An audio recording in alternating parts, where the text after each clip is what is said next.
Video games generally follow the two typical types of learning curves. One that is steep at the beginning, but your proficiency greatly increases after spending a good amount of time with it. Or one that is gentle at first, but steep later on, meaning you get used to the game really fast, but to get good at it, you need to invest a large portion of time.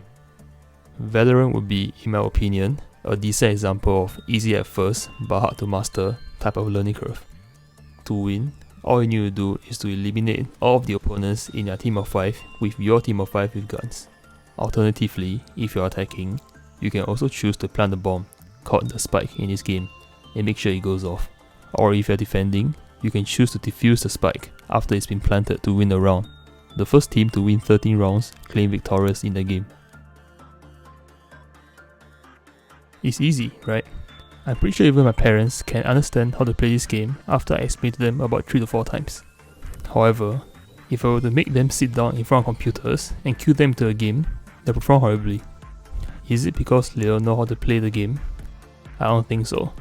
They know exactly what they need to do to win, but they lack the practice and experience to execute it.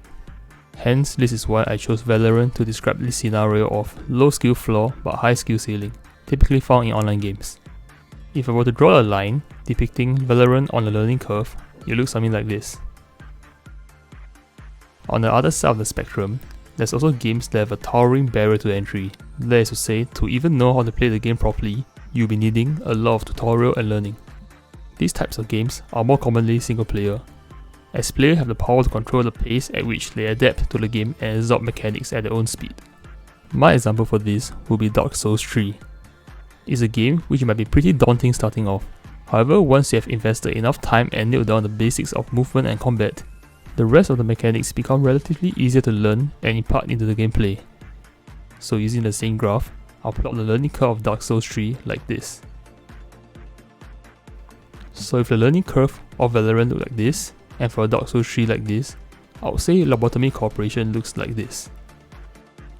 That is not an exaggeration at all. Playing Lobotomy Corporation, I finally realized for the first time of what a game crammed with mechanics and systems feels like.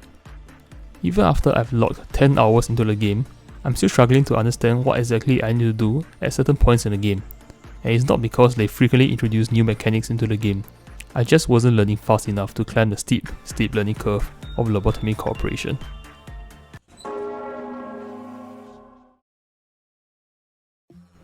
Lobotomy Corporation is a game about producing energy in your facility by working with monsters called abnormalities.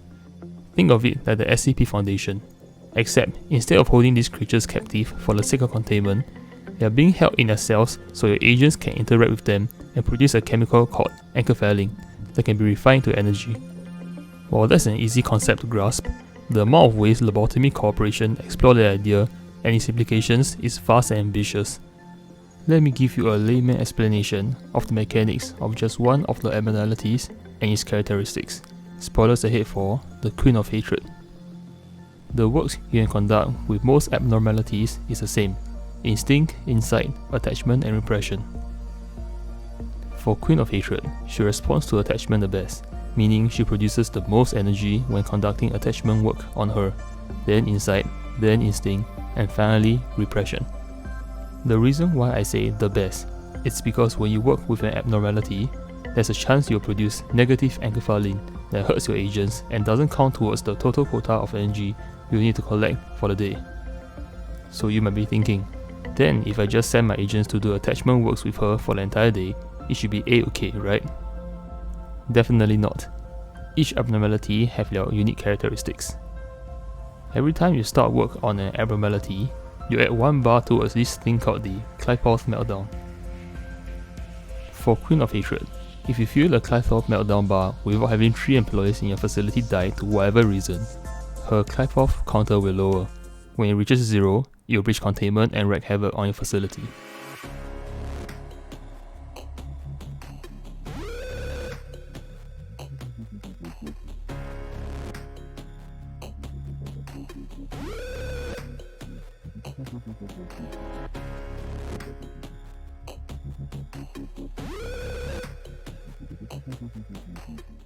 What I've just explained is literally the basics surrounding the mechanics of abnormalities in this game. There's special rules for each and every abnormalities in the game, some even more complicated than the others.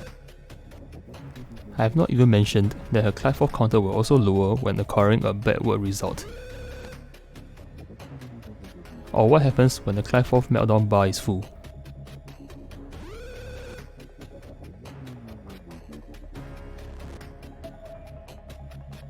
Or how to increase the Clive counter instead of decreasing it. Or most importantly, how to combat and contain abnormalities when they escape.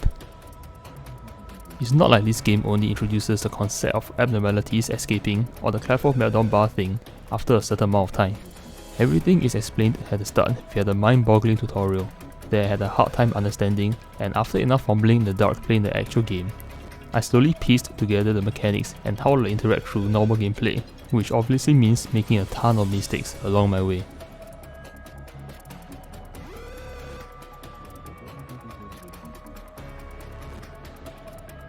I know I'm not exactly selling this game very well, a game that needs you to study and remember what each abnormality does, be careful of what ordeals are spawning when reaching a Clive meltdown, and dealing with the stress of sacrificing and losing employees to deal with breaches that further reminds you of your incompetence as a manager of Lobotomy Corporation.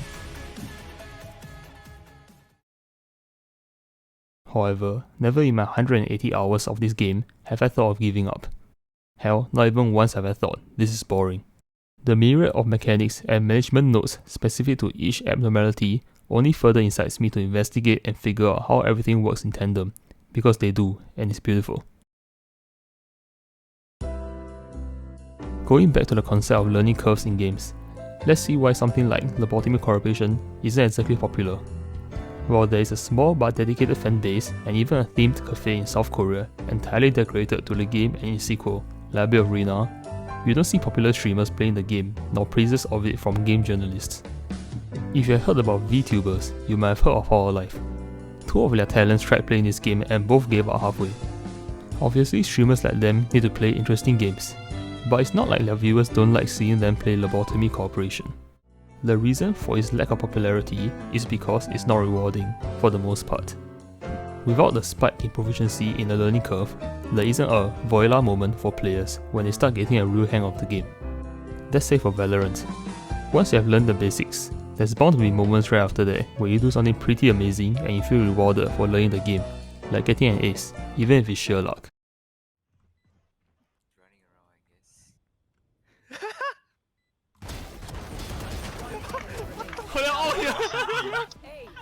What the fuck? They were all doing an ace. However, with Lobotomy Corporation, getting by each day doesn't feel like an achievement, it always feels like you're just scraping by. The difficulty doesn't stop climbing either. Each day you have to add a new abnormality to a facility, and your difficulty just keeps going up. From Zane, which is pretty tame and can even be potentially beneficial, to an Aleph, who can single-handedly destroy your entire facility. Not to mention having the retry the day button means a lot of the times you feel more inclined to just restart the day once the tiniest thing has gone wrong, making zero progress for the past 20 to 30 minutes. So how does an unrewarding game like this, with a learning curve steeper than an actual wall, keep its players, including me, grinding and reaching for the end?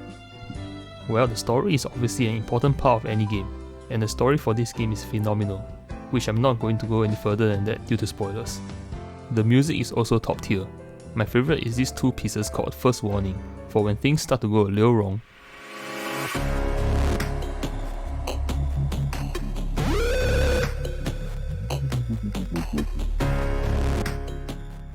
And Second Warning, for when things go really wrong.